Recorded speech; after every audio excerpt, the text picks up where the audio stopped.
Welcome to the Great Detectives of Old Time Radio. From Boise, Idaho, this is your host, Adam Graham. In a moment, we'll bring you this week's episode of yours truly, Johnny Dollar. But first, I do want to encourage you, if you're enjoying the podcast, to please follow us using your favorite podcast software.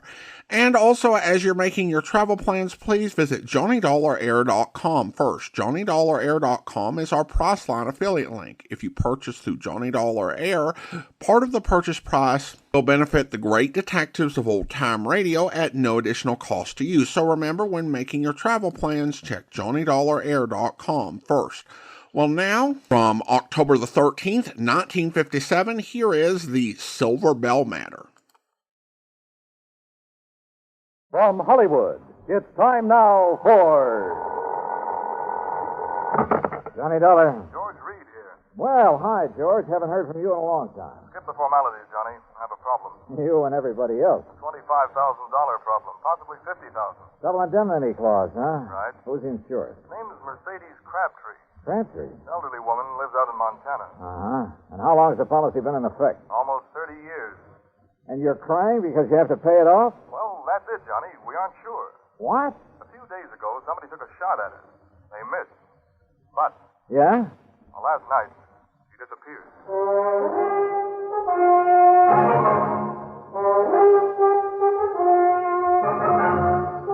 Bob Bailey in the exciting adventures of the man with the action-packed expense account, America's fabulous freelance insurance investigator. Yours truly, Johnny Dollar.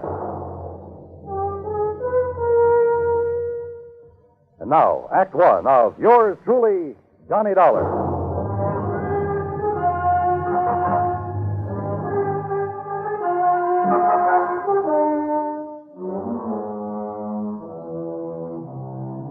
Expense account submitted by Special Investigator Johnny Dollar to Floyd's of England, American Branch Office, Hartford, Connecticut. Following is an account of expenses incurred during my investigation of the Silver Bell matter, spelled B-E-L-L-E. Expense account item 185 cents, taxi from my apartment to George Reed's office. He was on his feet waiting for me. His suit looked like he'd slept in it. Close the door, Johnny. Yeah, sure. Johnny, I'm not going to mince words with you. This one's important, not only to me, but to Floyd. Oh, how come? Because Mrs. Crabtree was one of our first American clients, and because Murdoch Morton sold her that policy. Murdoch Morton, who that? My goodness, Johnny, Mr. Morton's the president of our company. You should know that by now. Oh, yeah, I suppose I should. Yes. Well, at the time Mr. Morton sold her the policy, he and Mrs. Crabtree became very close friends. And where was Mr. Crabtree while all this was going on? He'd been killed in an accident in his mine 6 months before. Johnny, you have a very suspicious... I know, George. Prettier people than you have told me. Yes. Well, anyway, since that time, Mr. Morton and Mrs. Crabtree have corresponded regularly. And when Mr. Morton heard that someone had taken a shot at her... Now, wait a minute, George. Mr. Morton's in London, right? Yes. Well, just how did he happen to hear about the shooting? Through Mrs. Crabtree? No, Mrs. Henrietta Scott wrote to him. Oh. And just who is Mrs. Henrietta Scott? According to her letter to Mr. Morton, she claims to be Mrs. Crabtree's only friend in Silver Gulch. Silver Gulch? Montana. It's where Mrs. Crabtree's lived for over half a century, and it's where Mr. Morton wants you to go immediately. Oh. When did Mrs. Crabtree disappear? Well, you received a telegram from Mrs. Scott early this morning. She was supposed to have dinner with Mrs. Crabtree last night and got up to her house, but it was empty.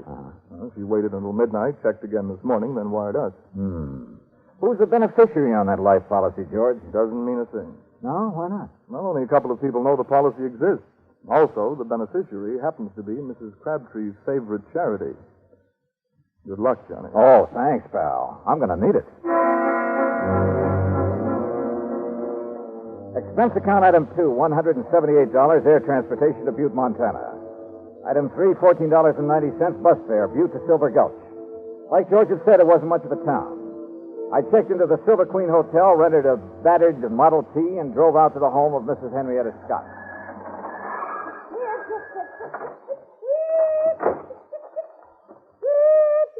Oh, you startled me out of a day's growth. I'm sorry. Mrs. Scott? Yes. Oh, you must be from Grandma's trunk, yes. Beg your pardon? Grandma's trunk. They sent you, didn't they? Well, come along with me. It's in the house. Mrs. Scott, wait a minute. I'm afraid you've made a mistake. You mean you're not in Grandma's trunk? I don't even know Grandma. It's an antique shop in Butte. They said they'd send a man out to offer me a price for my hand-carved rosewood headboard. You're not him, huh? No. My name's Johnny Dollar. I'm an insurance investigator. Well, why didn't you say so right off? Come on inside. I suppose you're here about poor Mercedes Crabtree. God rest her soul. Yes, that's right. Is she still missing? Rest her soul. Sit down anywhere. Oh. No, not there. Well, I'm settee. That's it. You comfortable now? Fine, thanks. The sheriff and a couple of men who work for Charlie Greenpaw were out looking for her most of yesterday. They're at it again today, but they won't find her, leastwise alive. Well, can you think of anyone who might have reason to kill her? Well, now that's hard to say. Most people in this town right now, they ain't got no use for her. They say she's stopping progress.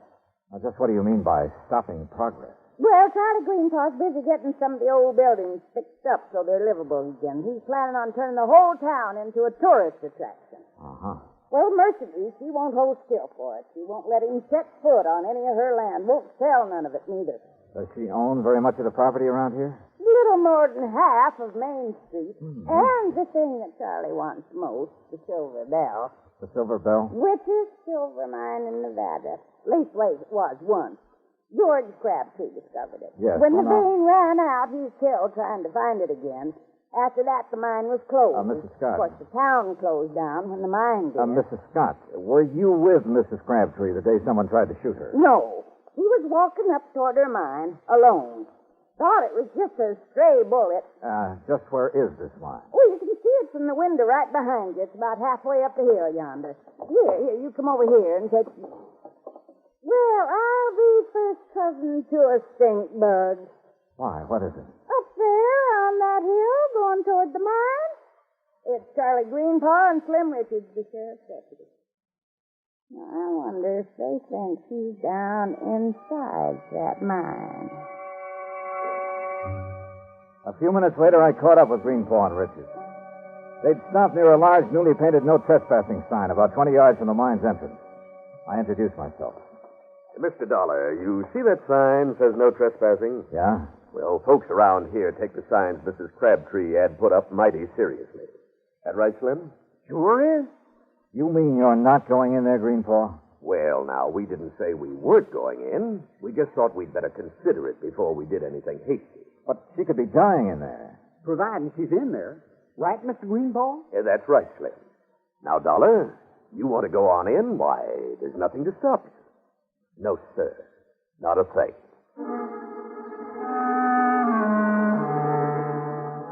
I left daylight behind as I followed the narrow tunnel deep into the side of the hill. About 50 yards down, the tunnel branched off in two different directions. I stopped for a moment, then took the one to the right. I hadn't gone 10 feet when it happened. Holy jump.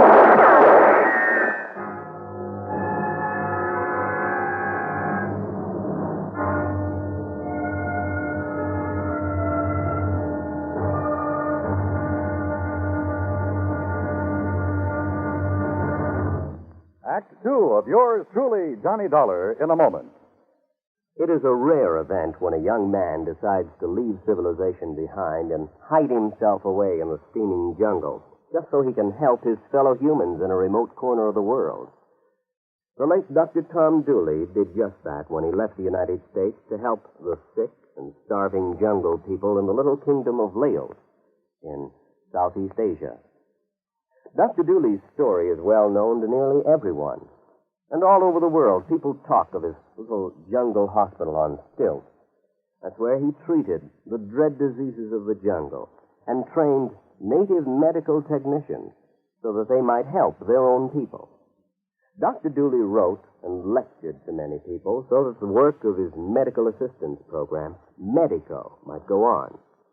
It was not easy for someone so young and so talented to give up the bright lights of the city and plant himself down in an unknown jungle, just for the purpose of helping unfortunate people he didn't even know. But through Medico, Dr. Tom Dooley wanted to help people. He wanted to help people to help themselves. Today, the work of Medico is going forward in a number of countries besides Laos. Young men are being sent to the United States to be schooled in medicine with the idea of returning to their own countries to help their own people. Hundreds of thousands of dollars worth of medical supplies have been donated by American businessmen and pharmaceutical companies. Today, Dr. Tom Dooley's work is being continued for him. It is helping to create better understanding. It is an injection of the spirit of freedom, the right of all men everywhere. And now, Act Two of yours truly, Johnny Dollar and the Silver Bell Matter.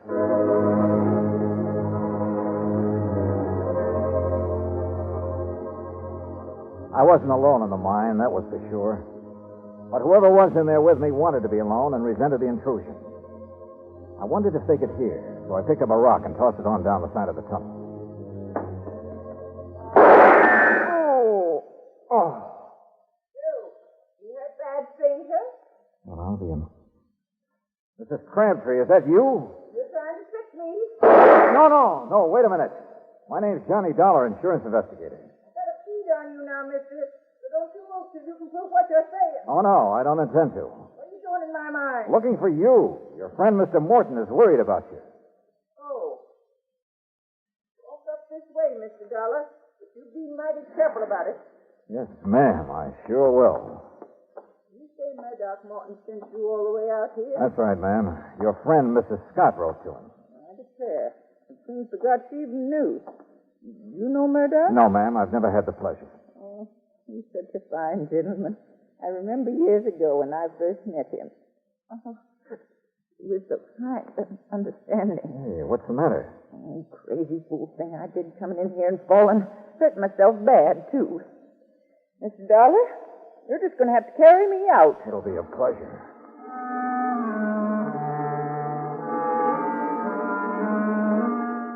She couldn't have weighed more than 80 pounds, 6-shooter and all. I carried her out of the mine and down the hill to her cabin. I had just finished making her as comfortable as I could when Mrs. Scott arrived. Oh, dear. Oh, you poor old dear thing. You ever hear such sick garbage, Mr. Dollar? Woman, stop looking like you buried me yesterday and run and get the doctor to take care of my ankle. Your ankle? Well, what's the matter with it? Well, it's busted. Ooh.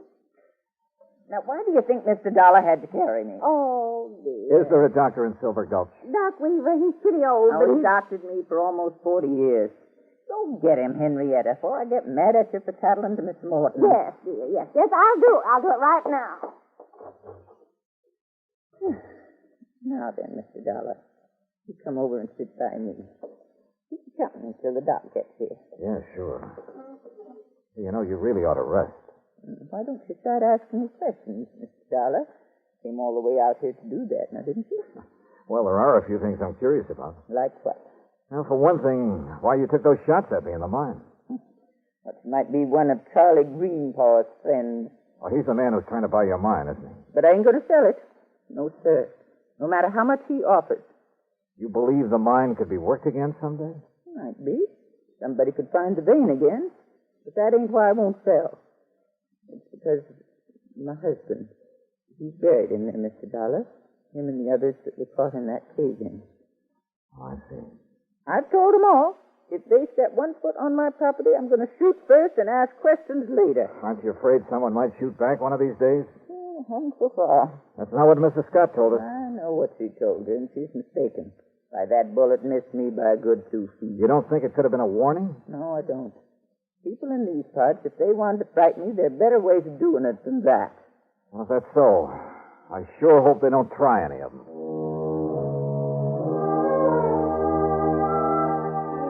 No one, at least so far as she knew, had reason enough to try killing her. Not even Charlie Greenpaw, although she refused to cooperate with the Silver Gulch Improvement Committee. I waited until Mrs. Scott returned with the doctor, then left and drove back to my hotel. I had finished supper and was heading toward my room when someone called me. Oh, Mr. Dollar. Yeah? Oh, Mr. Greenpaw, I was just thinking about you. That's so? Yeah. I was wondering why you hadn't thought to take a look in the Silver Bell mine when you first heard that Mrs. Crabtree was missing. Well, to tell the truth, I'd left the search up to the sheriff until today. Then this morning, Isabel, that's my wife, She said if something did happen to Mrs. Crabtree, it'd sure look like I did it. Good thing you listened, because she was right. Yes, I know. Say, Dollar, I hear Mrs. Crabtree's taking quite a shine to you. Oh, where'd you hear that? Doc Weaver said that's all she talked about. Hey, look, if you'd like to pick yourself up a few $100, you sure could do it easy. Oh? How's that? Just get the old lady to sell me her mine and the acreage along next to Mrs. Scott's place. I'd give her full value for both. And that'd come to enough money for her to live on the rest of her life real comfortable. Now, you do that, Dollar, and I'll give you $1,000 cash. You know something, Greenpaw? What's that? I could have been mistaken about you. You want that mine and the land around it real bad, don't you? Sure. I spent a good deal of money fixing up the old buildings here in town. If I can get the Silver Belle and enough land out there to put a dude ranch on, why, this town will be able to make Virginia City look second-rate. Now, what do you say? I don't know. I'll relay your proposition to Mrs. Crabtree. The rest is... What's all the excitement out there? Well, it sounds like... Miss Greenpaw! What is it, Slim? What's going on? Fire! Miss Crabtree's cabin. It's blazing like fury.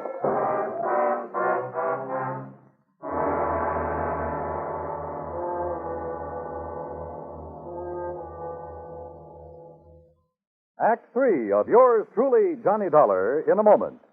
For thousands of years, the oceans of the world have taken their toll of the treasures of the people who live near them or travel over them in calm and in storm.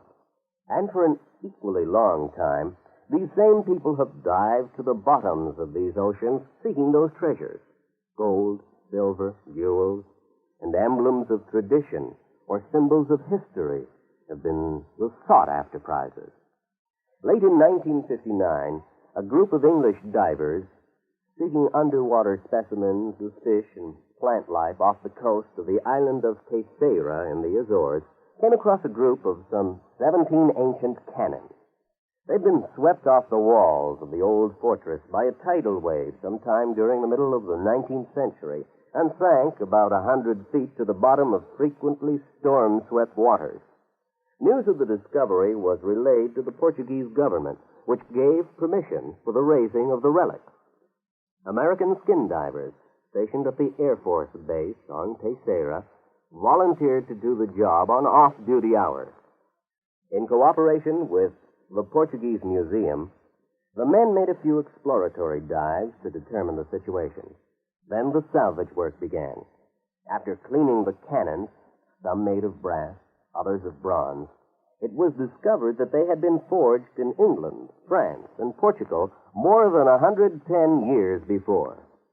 Now the shiny symbols of history are on view in a Portuguese museum.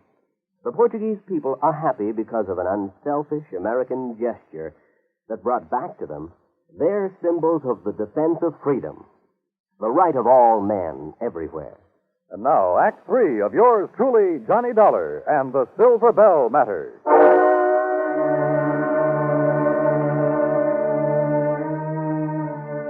By the time we reached the cabin, it was all over. For a moment, I was afraid Mrs. Crabtree hadn't managed to escape.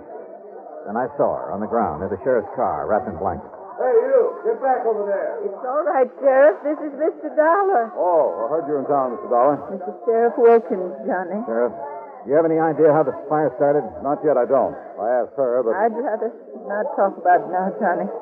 Maybe some other time. Whatever you say. She's pretty done in. Johnny? Yeah? You tell Mr. Greenpaw. Tell him I'll sell. Will you do that for me? Well, look, I'll talk to you about it in the morning. No. I want to sell now. Nothing to stay here for. Nothing. We'd better get her down to Mrs. Scott's place. Doc Weaver's given us some morphine. You go ahead, Sheriff. I'm going on back to town. Sure. See you later, Dollar. Oh, Mr. Dollar, is she going to be all right? Yeah, I think so. Greenpaw, do you have a map of this area, including all the land you're planning on buying? Not on me. It's down at the office.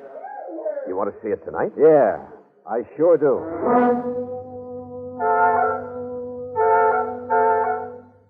I took a look at the map. Got a little sick at my stomach. Then drove back to Henrietta Scott.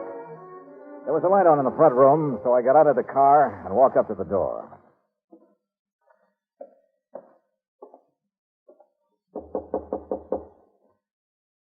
Yes, who is it? $20, Mrs. Scott. Oh? Well, isn't it a little late to come calling, Mr. Dollar? I mean, after all, Mrs. Crabtree's sleeping sound, and I'm all ready for bed. I want to see Mrs. Crabtree. I want you to wake her up. Well, I just couldn't do that. The doctor told me she should have as much sleep as she can get. Yeah, you took his orders a little too literally, Mrs. Scott. Why, whatever do you mean? I mean trying to burn her house down with her still in it. What? Yes, she trusted you. She thought you were the only person she could trust. Then when she found out different, she decided to sell her land and get away from here. Why, that's a pack of the biggest lies I ever did hear. Now, what reason would I have for wanting to hurt the poor old dear? Money. Money? You own most of the land adjoining the Crabtree property, including that around the Silver Belle. Greenpaw wouldn't buy your land unless he could buy Mrs. Crabtree's. When she refused to sell, you decided to see that property changed hands the hard way. If that's so, why would I be so concerned about her? Now, why would I write Mr. Morton telling him she'd been shot at and then wiring when she disappeared? Why? To protect yourself. You purposely missed her that day. You had to set up your alibi. You've got no proof. No, you're right. I haven't. But Mrs. Crabtree has. She knows who and what started that fire in the cabin. Now, get out of my way. No. Oh.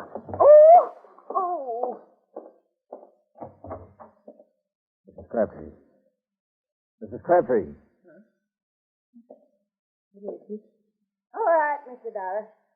You move away from her. Not until I find Move out. away now, or I'll shoot. Oh, well, when you put it that way, Mrs. Scott, I'll have to. You were right about me missing her on purpose. Anybody who's lived up here long as I have, they don't miss with a rifle good as this one. Mr. Dollar? Mr. Dollar, she started the fire. Mercedes, you shut up. You try and make me. Maybe I will, like I should have before. You see that... Oh, no, you don't. No. Give me that rifle, Eddie. No! Why? Why did you have to ruin it? Why? Somebody had to. You okay, Mrs. Crabtree? Did I do good getting hurt? You did just fine.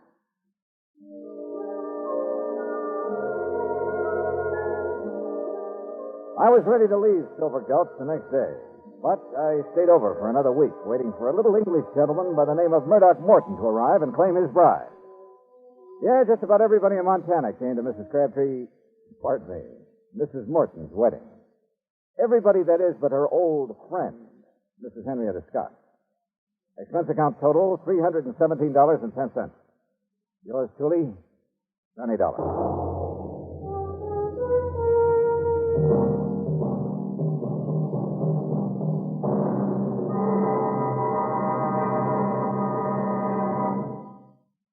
And now here is our star to tell you about next week's story. Next week, a beautiful girl is killed. And with her goes a big part of my own heart. It's one of those things that... Well, join us, won't you? Yours truly, $20.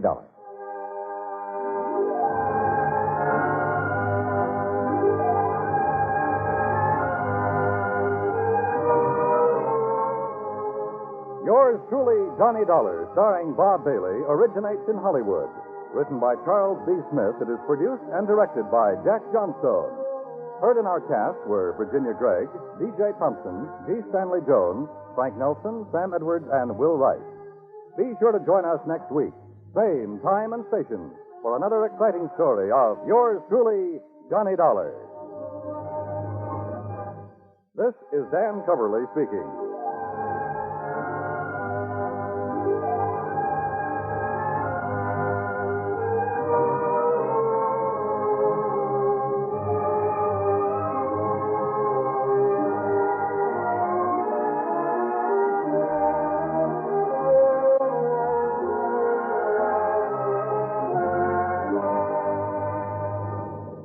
This is the United States Armed Forces Radio and Television Service.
Welcome back. Johnny is such a professional. It's kind of weird when he drops a "who dat?"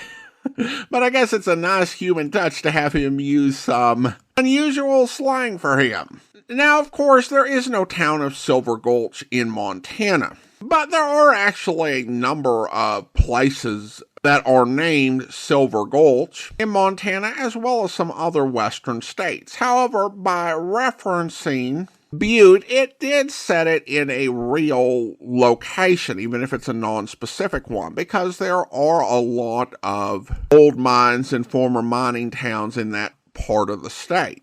Now, in his book, The Who is Johnny Dollar Matter, John Abbott does note that there actually was a silver Belle mine in Montana in the 1880s, though whether this was a case where Charles Smith researched that, or it was just pure coincidence that he named a mine the Silver Belle and there happened to have been one 70 years ago, I can't really say.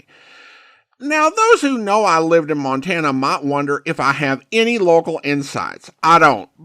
Butte is more than 200 miles away from where I lived in Kalispell, and we had no real dealings or business on that part of the state. So most of what I know of Butte came from my Montana history class at Flathead Valley Community College. Now we turn to listener comments and feedback. And we have a couple of comments regarding the bum steer matter, and we start out over on Instagram, where Jonathan writes, I learned from Johnny Dollar that the community chest was a precursor to things like the United Way.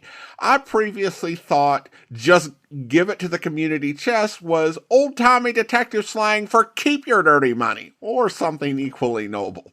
Well, thanks so much. And I think it's a common experience if you're listening to or watching something, and sometimes even reading something. You can always, do research, but if you understand most of what's happening, that either you'll ignore something or you'll, like Jonathan, you'll just your brain will make up an explanation for parts that you don't understand. And honestly, that's probably what happens to me when someone will point out something that stood out to them that they have an explanation on that I overlooked. It's funny how the mind works that way. And then Stephen writes, Doc Adams from Gunsmoke showed up this episode as a vet. He's not chameleon, but he is a crossover character. Well, I don't know about that. Doc from Gunsmoke is a bit more of a wild and unpredictable character, even though the same actor, Howard McNear, plays him. However, I think a reasonable headcanon imagining that the veterinarian is some distant descendant of Doc, that could make sense. And then comments on the Nick Shern Matter Omnibus. Ryan Sir writes, great show, a holiday tradition. And then, this is from YouTube, Poppy5160 writes, Bob Bailey and Virginia Gregg's finest work. The scene where Johnny and Kathleen were in the cabin was their finest work, and as a listener, I felt the emotions powerfully as they spoke. Well done, very well done.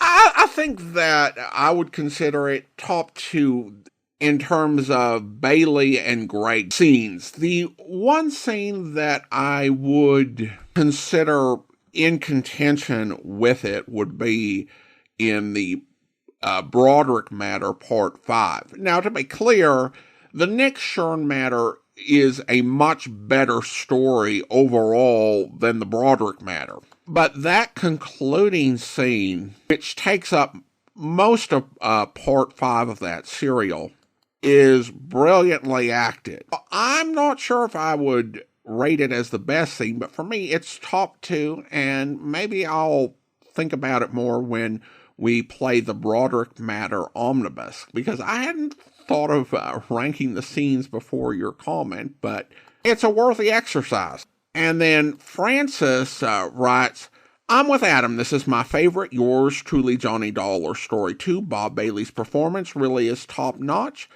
but he's got a brilliant supporting cast and a great story as well. The chemistry between him and Virginia Gregg is lovely. Thanks, Francis, and I would only add that it was true actually in both of Virginia Gregg's roles in that as the landlady and as Kathy O'Dare. They do such a wonderful job working together and playing off each other. And then we have this question from Mechanic6682. I have a feeling if the insurance company knew Johnny turned down Nick's offer to not file a claim for the life insurance policy, they would not be happy. That's a good point, and I'm not certain I have an answer as to where the company's interest would lie. Now, obviously, if Nick says he's not going to file the claim, that would not really be sufficient because he's got quite a time in order to change his mind. Now, maybe if he signs something in which he revoked or disowned any right to the insurance money as an irrevocable matter, maybe they'd be more inclined to accept that. But I'm not certain where their duty lies in that, as I don't work in the insurance industry. I also think that taking the sort of action that might make the insurance company happy, and to the degree that they would require, would be something that the prosecutors would try to bring up at trial. And doing something like that on a large insurance policy would be very damning. So I don't know how the insurance company would feel, but I have a feeling that Nick wouldn't be willing to do what they would require. Because if they didn't have ironclad commitment that he would not file a claim and that he was renouncing totally his right to file a claim, he could theoretically change his mind in a week after he got Kathy O'Dare killed.